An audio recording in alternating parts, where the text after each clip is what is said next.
Welcome to our channel. If you want to cancel your Paramount Plus subscription, follow these step-by-step instructions to stop automatic billing. Step 1. Open a web browser and navigate to paramountplus.com. Log into your account using your registered email and password. Step 2. Click on your profile icon or name in the top right corner of the homepage. Step 3. Select Account from the drop-down menu to access your account settings and subscription information. Step 4. Scroll down to the subscription and billing section where your current plan details are displayed. Step 5.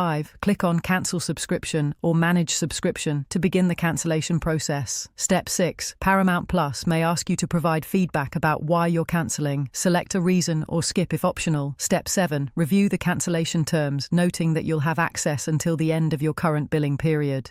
Step 8. Confirm the cancellation by clicking the final Cancel Subscription button. Check your email for a confirmation message from Paramount Plus verifying your cancellation. Don't forget to like this video and subscribe to our channel.